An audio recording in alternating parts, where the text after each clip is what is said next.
One of the things that has really stood out to me is the people who said, I don't know what to say, but I love you. And I go, guess what? I don't know what to say either, but thank you. And can we go on a walk? Can we go get ice cream? Can we just go to a movie? Can I sit with you at church? Can we go on a drive?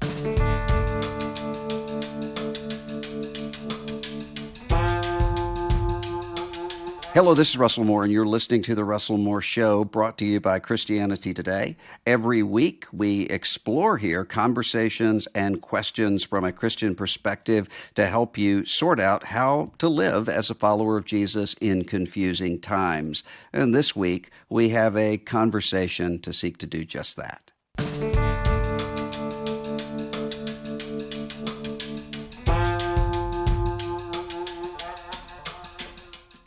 My friends tell me that I have a spiritual gift of gallows humor as recently as yesterday. Today, though, I want to do maybe the mirror image of gallows humor. I guess maybe we could call it joyful gravity. But what I want us to do is to join some really, really tough subjects with joy and fun. And today, we're going to talk to Annie Downs, who is a New York Times bestselling author, speaker, and she has a podcast. I've been on it twice and love it. It's called That Sounds Fun. And she has written Perfectly Unique, Let's All Be Brave, Chase the Fun, Remember God. And today, we're talking about her new book for kids, which is called Where Did TJ Go? A book for kids on grief and loss. Annie, thanks for being here. Oh, Dr. Moore, it's such a joy. Thank you so much for having me. We're going to have a great time. For somebody who has a podcast called That Sounds Fun, and now a book about childhood grief and loss, a lot of people would think those things don't go together. How did it come about for you to actually put those things? I was given an opportunity to spend the last couple of years building what I'm known for as a hopefully trustworthy, safe faith person who can show you where fun could come into your faith life. And in the middle of that, my nephew died. And I have known grief of the loss of grandparents, and I've known grief. I'm not married yet, so I've known grief of breakups, and I've known grief of lots of kinds. I've never known grief of the death of a child in my family. And so that really is where these two things kind of collided with each other, that real life in a very tragic way ran into what I believe God has called me to and to be known for. And I've been reckoning that for 2.5 years. I think there are a lot of people who have maybe a similar situation where they have some deep grief that's going on in their lives, but they have to carry on with their jobs in a way that really wouldn't indicate that or show that. How do you do that? Did you, when going through this time of grief, did you say, I'm going to take some time off, or was actually working good for you to process it? Yeah, I'm not sure this is going to be the thing you're most proud of me for, Dr. Moore, in our lives, but part of it was my sister and her husband, when they found out TJ was sick. TJ is their second child. My sister, they had multiple miscarriages before Sam, who was 2 at the time. He's now 4.5. And then TJ was after Sam. And when they found out they were pregnant with TJ, we found out probably at like 12 weeks that TJ was sick with a life-limiting diagnosis. And so for her entire pregnancy, we were preparing for what doctors said would happen and what we believed God could do, which were not the same thing. Yeah. And so by the time TJ was born, Dr. Moore, we were talking about how I have a really public life and a really public job, and where did TJ fit in that when we didn't know how long he'd be with us here on earth. In the middle of that, I had a book release called Chase the Fun, like a 100-day devotional. And so what I had to do was, because our family decided we would keep TJ at the time a private story that stayed off the internet for all of us in the family. Yeah. And so I kind of had to have a little bit of a split life, a little bit, that was actually really healing for me and really good for my personality. An analogy I use a lot that served me a lot, my counselor gave me at the time, is the analogy of a whale. And this is kind of how you know the difference between when you're escaping from pain and when you're getting relief. Is a whale, no matter how deep they go in the ocean, they have to come up to breathe.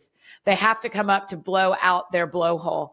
And now, if you take a whale out of the ocean, that's escapism, right? Like I don't need to feel the water at all. I don't want to do that anymore. I've done escapism a time or 12 in my life, but now I'm learning how to do relief in the midst of pain. And for me, working was a relief in the midst of pain because I was able to dive into what we were working on and recording podcast and putting this book out that I really believed in while our family personally was in the depths of the grief. TJ ended up living 56 days, 3 weeks in the NICU and 5 weeks on hospice care in my sister and brother-in-law's home. And so it was a very deep grief for 8 weeks that I had some relief being able to still dive into what I was called to. I have known people who, when they're going through grief, and usually, I don't know if this is true in your experience, but usually it comes later. When the grief becomes really heavy, but everybody's kind of gone back to their lives. Yes. I've known some people who have done the escape that you're talking about with substances, and Yes. some people who just with, I had someone say to me recently, I'm just Netflix binging all the time. And just kind of, how does a person know if you're the whale in the ocean and you're just sort of dealing with and grappling with grief, and if you're actually trying to escape it or suppress it? I think this is one of the gifts of community, right? Is that you can say to a friend, I think I've watched 4 seasons of a show in the last 3 days. What do you think? And they go, have you eaten? Have you gone to the bathroom? Have you slept? When other people look at your relief and say, are you trying to escape? I think as adults, we have intuition around our own lives to go, man, I wasn't hungry and I kept eating. I drank one more glass of wine than I really could have and should have to be who I want to be tomorrow. And I've watched Netflix. I mean, it can be exercise. Here's the other real for people you and I know. It can be church. Yeah. It can be being involved in God-centric things, and you're still escaping from your own pain because on Monday night you served at the food kitchen. On Tuesday night you went to the prayer room. On Wednesday night you served in the youth group, and you realize you have filled your life so that you never have to think about what you feel. And even if it's with things that involve God, it still could be escapism. But it shows up later. Yeah, we wish we could get away, but every time it shows up later. Yeah, you're always going to, you get to decide how your grief comes out. You're either going to unscrew the cap and let it pour out, or someone's going to shake the bottle and it's going to explode. You know, I've asked this question of Nancy Guthrie on this program before, who's worked a lot with people who have lost children, as she has. I think one of the reasons sometimes people who are going through a really deep grief, and maybe even especially an unexpected sort of grief, not grandparents, but nephew and son. And sometimes people kind of disappear because they're afraid they're going to say the wrong thing or do the wrong thing with somebody, and they don't know what to do. Did you notice some ways that people came alongside you during a time of grief that actually helped? Yeah. You know, for starters, Nancy Guthrie's ministries mattered so deeply to our family when we were losing TJ, once TJ had died. It's just such a gift. So for any of our friends listening who have dealt with infant or child loss, she is such an incredible resource, and her work has helped us so much. One of the things I noticed, you know, again, I'm the aunt in the story. I'm not the parent in the story, but my friends were very kind to circle around and still ask me and think about things and talk through things with me and the loss of my nephew. You know, one of the things that has really stood out to me is the people who said, I don't know what to say, but I love you. And I go, guess what? I don't know what to say either, but thank you. And Yeah. can we go on a walk? Can we go get ice cream? Can we just go to a movie? Can I sit with you at church? Can we go on a drive? And I mean, I think there's just so much of showing up honestly and saying, I don't totally know what to say. I was praying for you this morning and I love you. And that goes such a long way. But also, Dr. Moore, there's so many people who genuinely try to say the right thing and it can be a little bit hurtful or a little bit awkward. Yeah. And in those moments, it's the job of those of us grieving to have grace and to go, they're trying. I promise that pastor who sent you a DM was not trying to say something insensitive. No way was he. This can happen to me in my singleness, Dr. Moore, where people will be like, say something that is a little bit sideways, but I get to choose whether I receive it in their intention or how I heard it. I'm like, man, 100% their intention was to be encouraging. It hurt my feelings a little bit. I would like to choose to believe that they were trying to be encouraging. That's what we get to do when we're grieving is to the best of our ability, believe the heart of the person, even if they said something a little bit sideways. Do you ever say to somebody in that case, you know what, that's not the thing to say? Or do you pretty much always kind of give grace and trust that the Lord will just work that out with the person later? I mean, I think there's some simple responses. Like if someone said to me, why aren't you married yet? And you can go like, well, wouldn't we all like to know, right? Like, I mean, it can feel like a sideways question. And so what I can say back is, a better question might be, what are you doing with your time right now that you might not be able to do if you were married? Just kind of reframing for them what might be a better question, or just saying, that is a great question. I don't know either, but here's something I've gotten to do because this is the story God has written for me thus far. Have you always had that sort of response, or did you have to learn that? I think you get to learn it the longer you're in a place. I mean, the same is true with grieving. I know a lot better how to talk about losing a nephew now, 2.5 years after losing a nephew, than I did the first week or than I did when we knew TJ was sick and thought he might and hoped he would live. And so I think that comes with time. And so now I often have to think about if someone's trying to be compassionate towards me or trying to ask questions towards me, a thing that often a tape that plays in my mind will be, you can help them. If you can be kind back, it'll help them with all the 23-year-old young men and women that are in their lives that are single. If you can teach them a better question, it'll save them from accidentally hurting people who don't know how to handle it yet. Yeah. I noticed several things about this book, Where Did TJ Go? And I'm going to see if my intuitions are right. Well, thank you for reading it. On this. But the first one that I noticed is that you wrote this book for kids. Yes. Not for adults and parents, but for kids.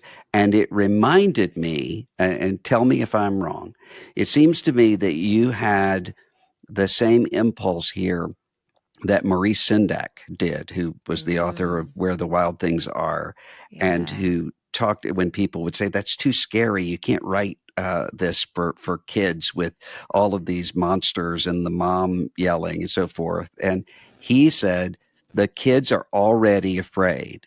They know that there are monsters out there. They're looking to see if the adults know that that's the case. And it seems to me that you had the same impulse, which is to say, by putting the central character here, kind of the point of view character, being the brother who has lost his little brother, that you kind of understood that too, that kids, it's not that kids who face something like this choose whether or not they know about it, but whether there's somebody to help them think through it. Yes. Well, that's a huge compliment. Thank you. Yes. I do think that was him. I'll take 2 minutes and tell you a little bit of the backstory, because I think it'll help you see how we got there. 2 weeks before TJ was born, my sister called me and said, my counselor says we should read a book to Sam, and that will help Sam process the death of his little brother. Can you help me find a book? And I said, sure. So I called. This was before. Yeah, 2 weeks passed. before TJ was born. And so, because originally the diagnosis is trisomy 18, and most trisomy 18 babies don't leave the hospital. They live hours or days, maybe. And so we kind of thought the day TJ is born, barring God doing a miracle, he will die very soon after. And so we needed a resource for Sam pretty quickly. And so I was driving from Franklin, Tennessee to Nashville, Tennessee, and into my phone, I told the story that downloaded into my head for Sam. And it was literally, here's what's happening in your family. Here's where did TJ go? Here's what heaven's like. And then at the end of the book, Sam is still sad because he wishes TJ was with him. And I wanted to tell the story of good news, even in sad stories, which is the gospel. And so I just put it in my phone. I got home. I mean, I'm just sobbing in the car, as you can imagine. I get home and I type it up, and I've just put it on like 9.5 by or 8.5 by 11 paper, steal clip art from the internet. And I go to the local print store and I print it, laminate it, and bind it. And I did a copy for my parents and a copy for my sister and her husband. And and it was always for Sam. I thought that would be the full life of the book. I've done this 2 other times where I've written stories for families as gifts, and that's all that it's been. Because you can just gift a story. And so I gifted a story to Sam because, as you said, Sam already knew something was really wrong, even though he was 2. And I don't know a braver group of people than the parents who have to grieve the loss of a child while they are raising other children that are also grieving. Another one of my intuitions is that you mentioned that at the end of the book, Sam's still sad. Yeah. I think if you weren't Annie Downs and you didn't have all of these other successful books and podcasts and everything else, that there would have been a lot of pressure from most publishers to say, give it a neat resolution at the end with an unambiguously happy ending. And you don't do that here. Is that right? Were you intentionally saying, I don't want to do that? It just isn't true. It isn't my experience of loss, and it wasn't what we were feeling about TJ. Yeah. The beauty of heaven and the beauty of the gospel. Death, where is your sting? The gospel has changed. Jesus has taken away the primal fear of humanity, of death being the end of our story, right? And that is true. And TJ has not disappeared. He is somewhere. He is with God. And so I wanted Sam to know that. I wanted him to see, especially with trisomy 18, TJ's lungs and heart never fully developed. He only had one arm that fully developed. And so I wanted Sam to see that the steal, kill, and destroy. I wanted Sam to see the abundant life compared to what this disease stole, killed, and destroyed in our family. But I also wanted to give him permission to miss his little brother. I wanted him to hear me saying, TJ is fine. We don't have to be.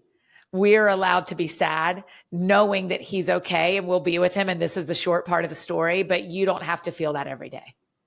I also noticed that in the book, you didn't have heaven sort of a two-framed book where there's heaven over here and then you have the grieving here.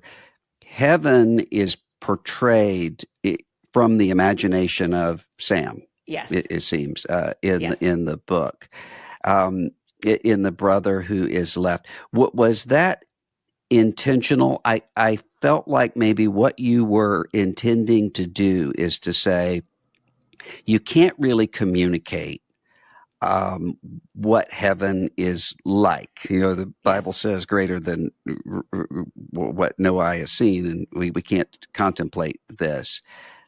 But we have these analogies and these ways of seeing it, and that's what someone is doing in reassuring and guiding Sam. Was that intentional, not to sort of, okay, now we're at the end of the book and now we enter into heaven together to see? I want kids to think about heaven as a place they can picture that makes a little sense to them. And I thought they will eventually learn that the streets are made of gold. That just would have been like, oh, that's a fake thing. Yeah. And instead we have a zoo. We have a zoo and TJ's riding on a giraffe. So maybe I don't know. All dogs go to heaven. So we'll see if there's giraffes in it. Right. And we do know there are trees in heaven. So what we did is said, okay, if there are trees in heaven, do you think we get to climb them? I bet we do. I bet we can climb the trees. And TJ will have everything he needs in his body to climb the trees, and his arms and his heart and his strength. And so we wanted it to feel like something kids knew. So here's the question Sam asked the first time they read through. When they got to the page where Sam and TJ are riding bikes together in heaven, Sam said, are there playgrounds in heaven where TJ could play? And so it opened up this conversation with my sister and my brother-in-law to go, yeah, can you imagine why God might have playgrounds in heaven? What do you think about that? And my brother and sister-in-law are people of faith and full-time ministry and very knowledgeable of the Bible. So they get to say, here's what the Bible says about heaven. But we can imagine if there are no more tears, if we're getting to worship and play, if everybody has renewed bodies, I bet we are playing. I bet there's something. So maybe, so we kind of wanted to keep it as theologically true as possible without it being outside of the realm of what a 5-year-old could actually believe is a good place for their sibling to be. And that is hard to do. I think there are a lot of people who, even if you take the question of death off the table for a minute, maybe you have a mom or a dad who gets laid off from a job. Or maybe you have a divorce or a separation or something like that comes in. And the adults are thinking, how do we do two things at once? Yes. How do we reassure our child that we're telling the truth, that we're not just giving them spin? Yes. And that we're not spinning out of control, that things are going to be okay. And you've got this sort of grieving process that happens with the kids. How, in your view, do kids grieve differently than adults? One of the things we did is we had David Thomas, who I know, just a well-respected counselor from the Raising Boys and Girls podcast, and just really knows family. He wrote a letter in the back of the book because we wanted him to help us as a professional, help these families. And one of the things he says a lot about kids grieving is we let them lead. And so letting them ask the questions that they need answered, not us answer the questions that we're asking to them. And so let them lead with the questions. And David often says that kids can't sit in grief as long as adults can. And so if they sit and ask 2 questions and they jump up and want to go play, they are not without sadness. They just are, their bodies are smaller. They can hold less of the amount of grief and can sit in it less amount of time. I think one thing that I watched my brother-in-law and sister do really well is they have grieved with Sam, not on Sam. And so I think parents getting some help and aunts, the same has to be true for me. I can be sad with Sam about the loss of TJ. It's not Sam's job to comfort me. It's not Sam's job to be in my depth of grief with me. I'm the grown-up here. And it is my job he can grieve on me, but I'm not to grieve on him. And another thing David often says when he's counseling children and teaching parents what to do is be factual and actual. It's why the book says TJ died instead of TJ floated off or TJ's with Jesus now. It's like, no, TJ died. We need to say the actual factual word so that the kids can actually grieve what is true. It's interesting to me that as you were thinking, how do we communicate these things to Sam, that a book came to mind, a children's book came to mind. Were there children's books that really mattered to you as a kid? Oh, And the other thing, Dr. Moore, is I don't make casseroles. Like, that's just not my skill set. So if I'm going to make something, I'm going to make a story. I'm not going to bring you a casserole. Right. But yes, when I was growing up, I think you know this about me. I used to teach elementary school. I taught 2 years of 5th grade and 3 years of 4th grade. And so I kept my classroom library all the time. And there were 2 books that kids always thought were so funny because all the pages were wrinkled because I had dropped them in the bathtub so many times when I was a kid. And because I would just read them everywhere. I would never put them down. And one was Harriet the Spy. And the other was starring Sally J. Friedman as herself. just two little, chapter books. But books have always helped me understand my own story, even if it wasn't exactly my story. And so as a little girl, I was reading stories about little girls who felt like they had the opportunity to save the day. And I didn't know that at the time. I didn't know that the kind of leadership I would step into. I didn't know the kind of adult woman I would become. But I wasn't, starring Sally J. Freeman as herself is a story about a Jewish family. And I've never been a spy. Harriet the Spy was a little city girl, and I'm a little country mouse from outside of Atlanta. But there was this core thing in the middle that has carried with me throughout my life. And so I think the more stories we put in front of our kids, the more it helps them figure out who they want to become and helps shape their lives. Just as you have been honest in this book, not using the euphemisms, passed away, died, you've been really honest about grappling with anxiety and depression and those sorts of things.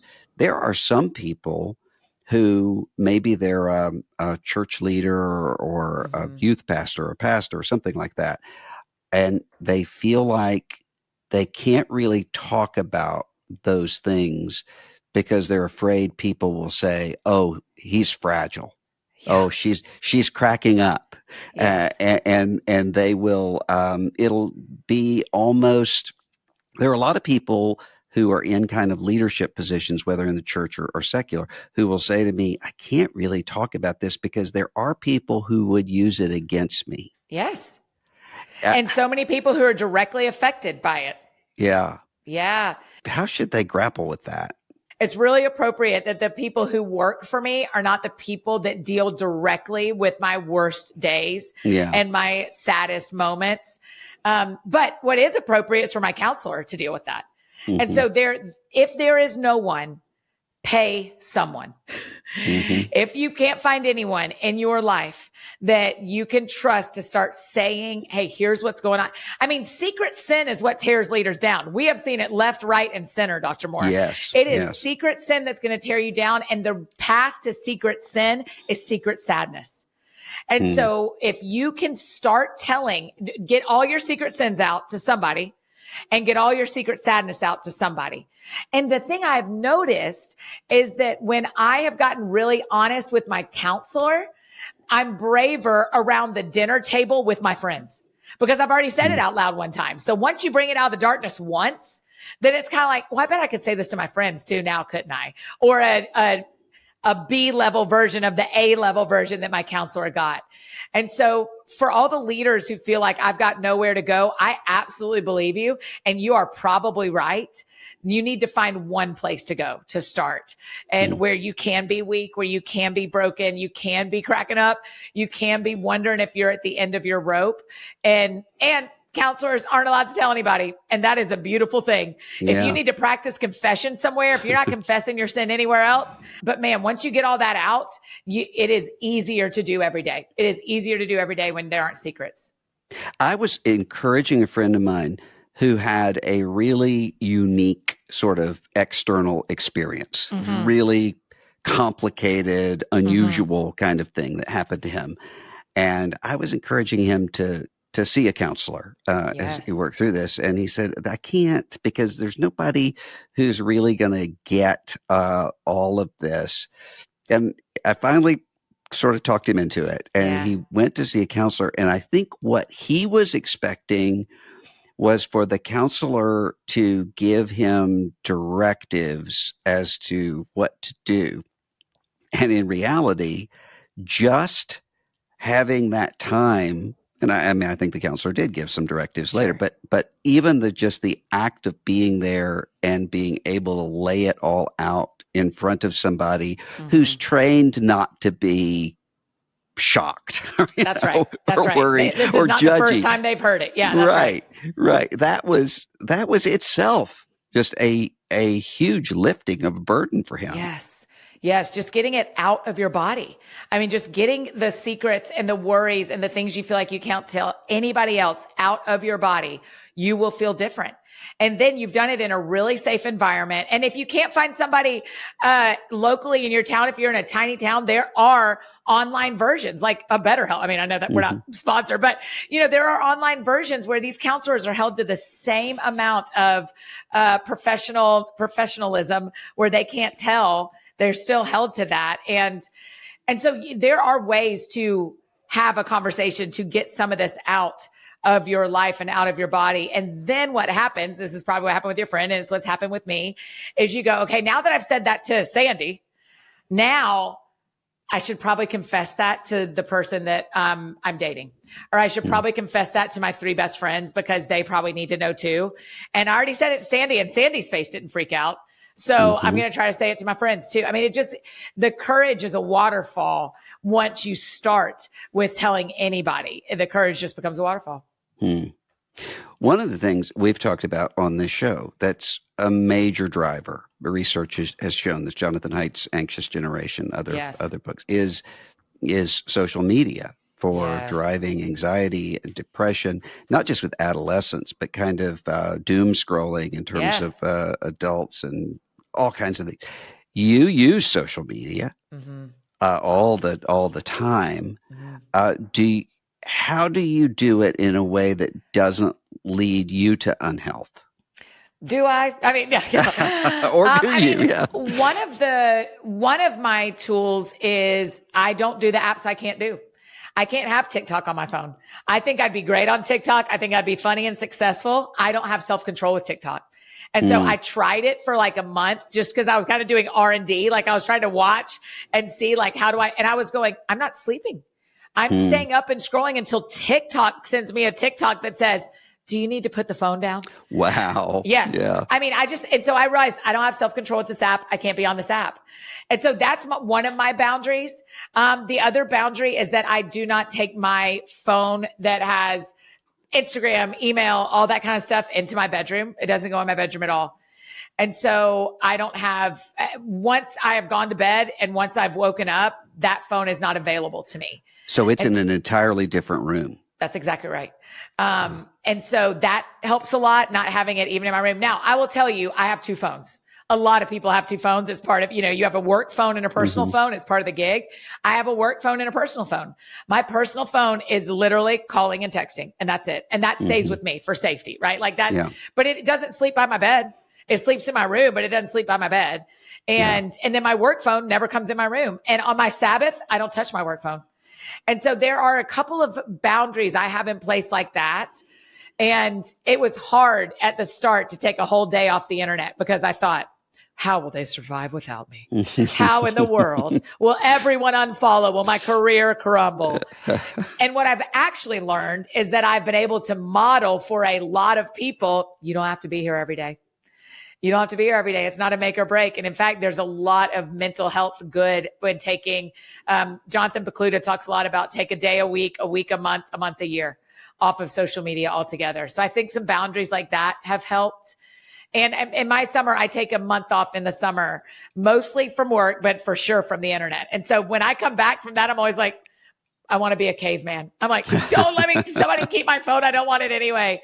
So that, and I'm pretty particular about what I look at and what I block, what I remove, and I don't watch stories. I mean, I'm very pared down in how I spend my time on social media. I'm a creator, but not much of an intaker. I try not to be. On my best days, again, it's a river. I hit the banks a couple of times a week, probably of the healthiest version of me.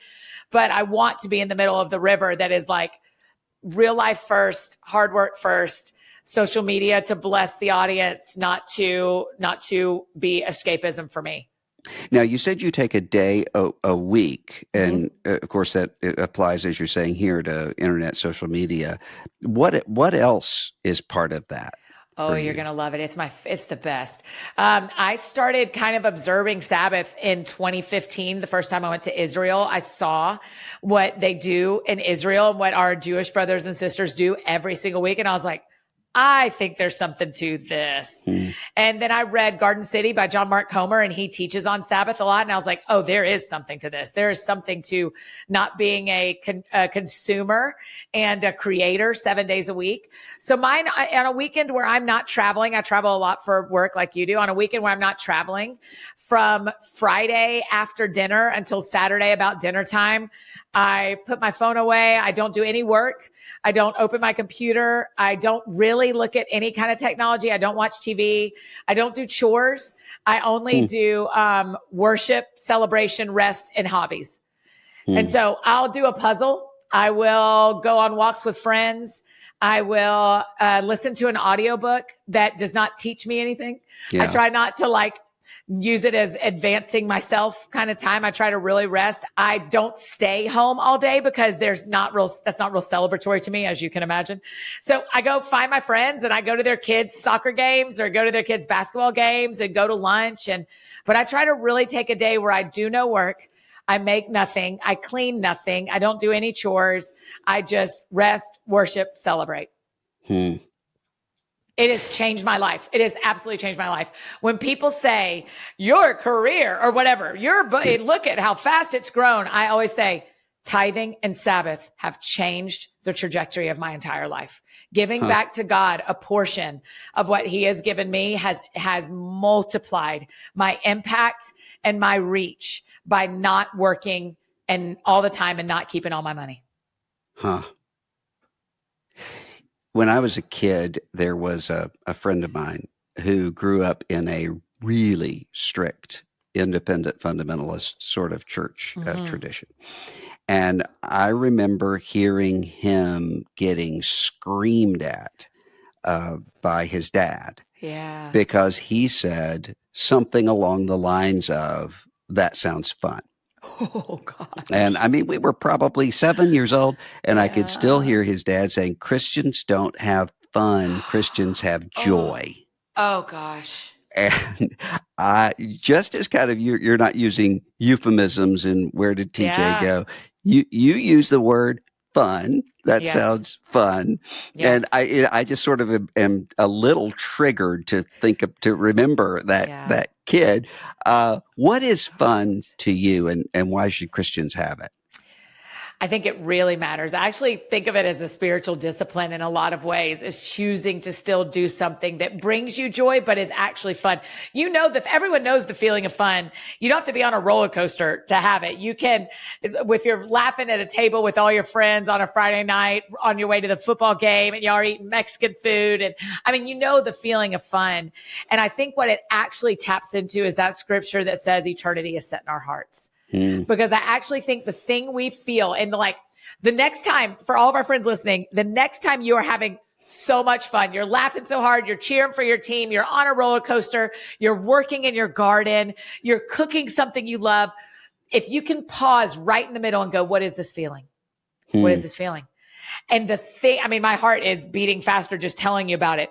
I think the actual feeling that you have right then is the spirit in you saying it's going to be like this forever. It is going to be like this forever.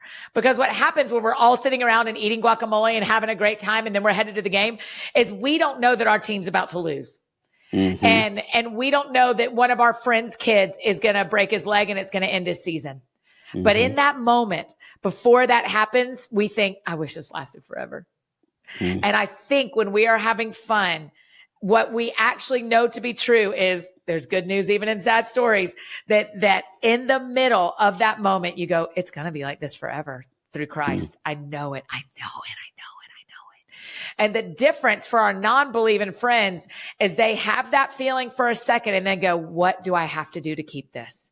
I have to take another hit. I have to spend another dollar.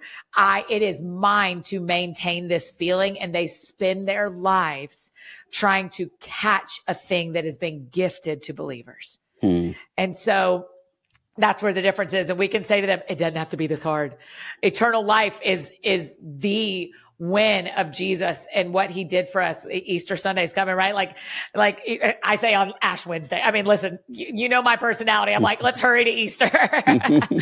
But I think the beautiful part of this is we get to remind people that Jesus didn't just come for eternal life later. He came for abundant life now. And we can feel that right now. So that's why I think fun matters, is because it is tapping into this thing you're going to know forever. And you actually already know that. I actually had a physicist say to me one time, not very long ago, said, there used to be this scientific conception of the universe as a watch or a machine. And he said, what we know now about how the universe works, it is more like play than it is like a watch. Wow. And I just immediately thought about, unless you become as little children, you can in no wise enter the kingdom of heaven. That's it. The way that we're going to love heaven forever, no matter what, because God's there. But we get to practice here on earth being amazed by everything.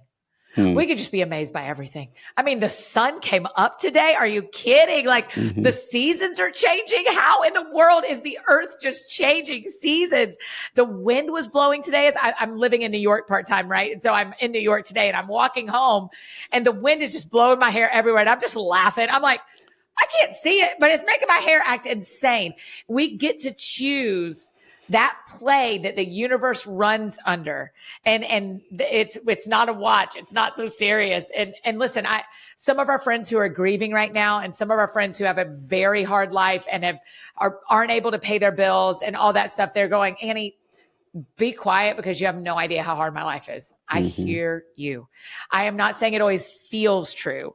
What I'm saying is true is the seasons are still going to change and you can still stand in the sunshine and remind yourself, and in your prayer life, remind God, you shift seasons, shift this season for me too. And you can find joy in the life that you have right now, even if it's really hard. But yeah, I think we're going to love what's to come, but I think we're meant to love a lot of what God's already given us right now too.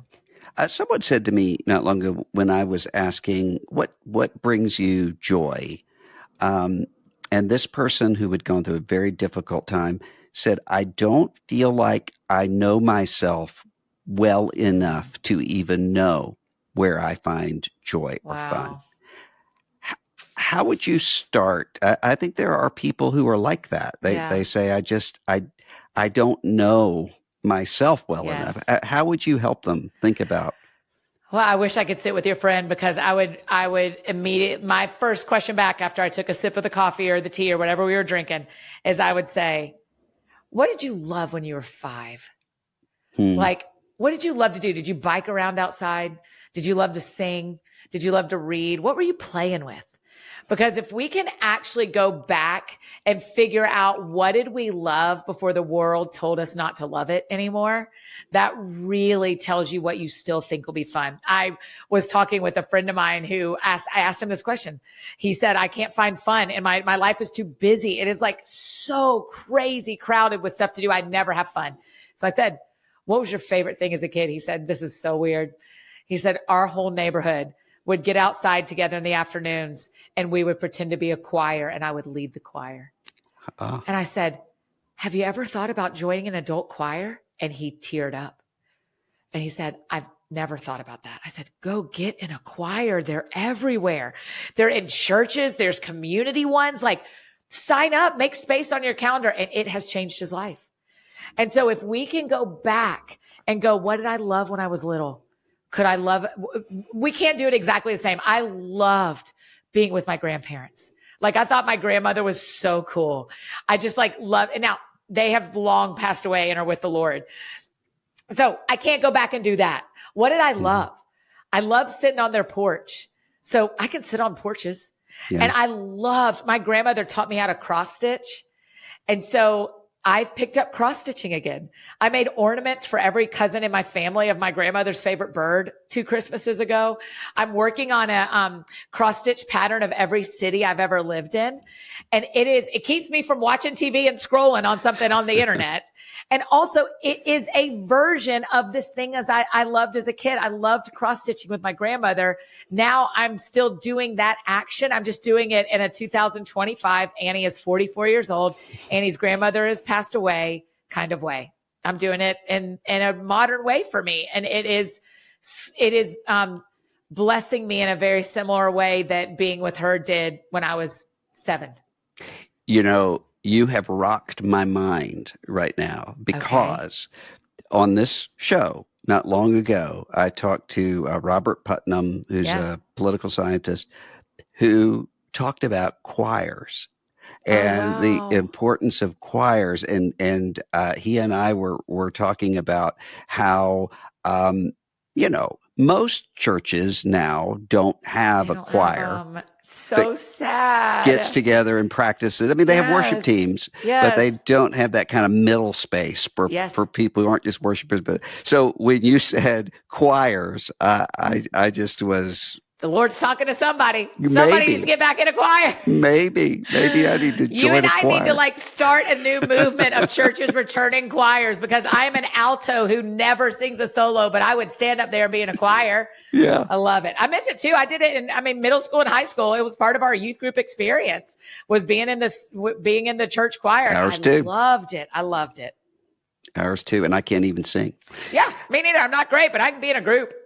One of the things we like to do at the end of this show is to say, imagine you're going to be on a desert island. Yes. Rest of your life. You can't count on your memory holding, and you can choose 5 books to take with 5 books of the Bible. Yes. That you 5 can books take of the Bible. 5 books of the Bible, and only 5. Okay. For the rest of your life. What do you choose? 5 books of the Bible I'm going to take with me. I'm going to take Hebrews. Okay. I like Hebrews a lot. This is probably cheating, but I'll take Psalms because it's a long one. It'll last me. Mm-hmm. And I'm just having such a beautiful, long experience with Psalm 16 and Psalm 23. They just keep I feel like they're just pools that I'm swimming in. So I want to make sure those are with me. I would love to bring John.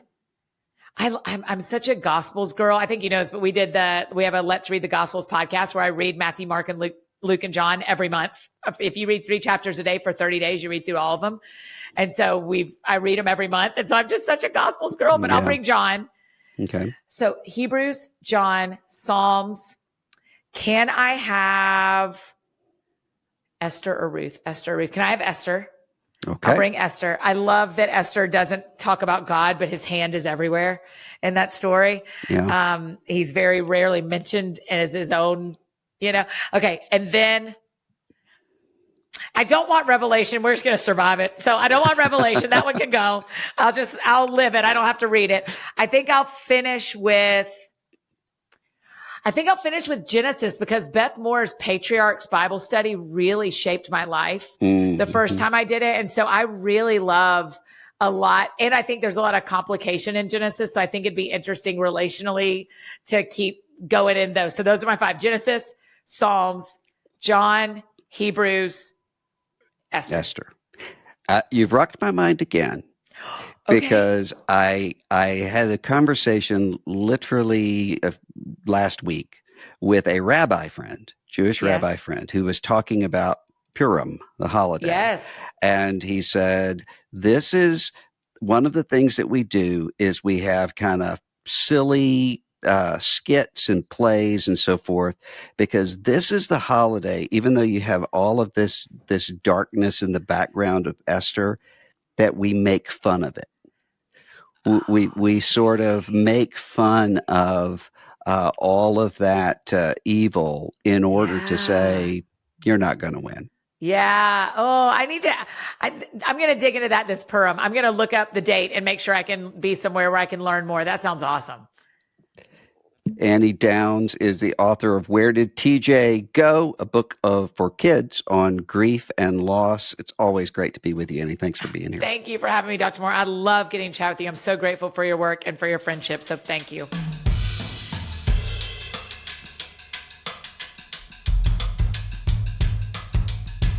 Thanks for listening. Links are always in the show notes for resources mentioned in this episode, including a link about how you can have a trial membership to Christianity Today.